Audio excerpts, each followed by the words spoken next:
Welcome mister Patel, आप हमारे घर आए, ये हमारी खुशकिस्मती है। जी, ऐसा बोलकर मुझे शर्मिंदा मत कीजिए। अच्छा, क्या नक्श यहाँ पर है? नक्श तो यहाँ पर नहीं है। ओह ठीक है, अगर नक्श यहाँ पर नहीं है तो मैं आप लोगों को ज्यादा डिस्टर्ब नहीं करूंगा। मुझे याद है आज आपका जन्मदिन है, मैंने आपके लिए एक छोटा सा गिफ्ट तैयार किया है। Please accept my gift. अरे पर इसकी क्या जरूरत थी? अच्छा कल्याणी जी, अब मुझे चलना चाहिए।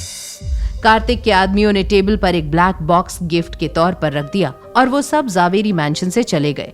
अपने बड़बोलेपन की वजह से पीट पीट कर घायल हुए मैम्बो अंकल चिल्लाते हुए अपने परिवार वालों से कह रहे थे कि उन्हें जल्दी से जल्दी हॉस्पिटल लेकर जाया जाए कि तभी दरवाजे के बाहर से आई एक आवाज। Madam, Badani group of companies की ओनर हिमानी शाह आई हैं। कल्याणी के चेहरे के हाव भाव ये साफ साफ बता रहे थे कि एक बिन बुलाए मेहमान से बात करना उसे बिल्कुल भी पसंद नहीं, लेकिन हिमानी दरवाजे तक आ गई थी, इसलिए कल्याणी को उसका वेलकम करना ही पड़ा। चित्रा एक बनावटी मुस्कान के साथ हिमानी का स्वागत करने के लिए तैयार थी। क्या बात है, अहो भाग्य हमारे कि मिस हिमानी शाह पर्सनली यहाँ आई, लेकिन माफ कीजिएगा हम उनका ठीक से वेलकम भी नहीं कर पाए। मैडम कल्याणी, मैं पूछ सकती हूँ कि क्या नक्श यहाँ पर है? सॉरी मिस हिमानी, लेकिन नक्श तो रंगरेज रेस्टोरेंट से ही निकल गया था। ओह सॉरी, आप लोगों को डिस्टर्ब कर दिया। ये बोलते हुए हिमानी ने भी कार्तिक की ही तरह अपना हाथ हिलाया और एक फीमेल बॉडीगार्ड ने तुरंत ही टेबल पर एक गिफ्ट बॉक्स रख दिया। मेरी तरफ से आपके लिए एक छोटा सा तोहफा। सूरत के 2 अरबपति एक के बाद एक नक्श से मिलने पहुँचे। ये बात किसी को हजम नहीं हो रही थी। जिस नक्श को कचरा समझकर हर कोई इग्नोर करता रहा, वो तो हीरा निकला।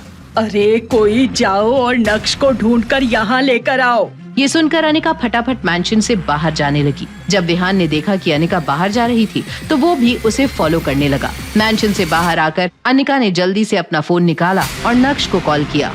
कहाँ हो तुम? रास्ते में हूँ, घर जा रहा हूँ। तुम परेशान मत हो, मैं सारा सामान पैक करके आज रात को ही निकल जाऊंगा।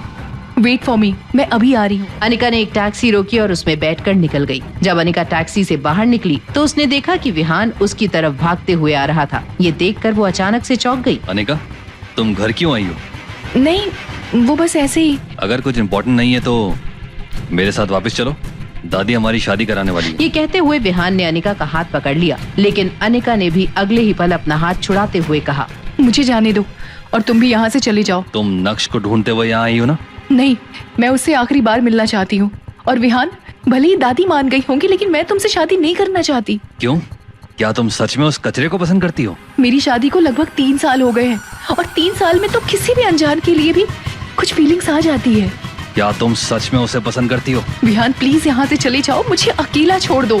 नहीं, उस कचरे के बारे में तुम्हें सोचने की जरूरत नहीं है, तुम्हें मेरे साथ यहाँ से चलना होगा। अभी वो दोनों एक दूसरे से बहस कर ही रहे थे कि तभी एक ब्लैक कार सड़क के किनारे आकर रुकी और उस कार से चित्रा बाहर आई। अनिका, विहान, तुम दोनों यहाँ पर क्या कर रहे हो? उधर मम्मी जी तुम दोनों को ढूंढ रही हैं। नहीं, मुझे वापस नहीं जाना। आंटी, यहाँ बाहर बहुत गर्मी, क्यों ना आप अनिका के साथ कार में बैठ जाइए, थोड़ा समझाइए इसे, मैं तब तक कोल्ड ड्रिंक लेकर आता हूँ। मम्मी, आप विहान को यहाँ से जाने के लिए कह दो, मुझे उससे शादी नहीं करनी है। ठीक है, हम इस बारे में थोड़ी देर में बात करते हैं, तब तक तुम अपना फैसला ले लो कि तुम्हें करना क्या है। दोनों माँ बेटी उस ब्लैक कलर की कार में जाकर बैठ गए।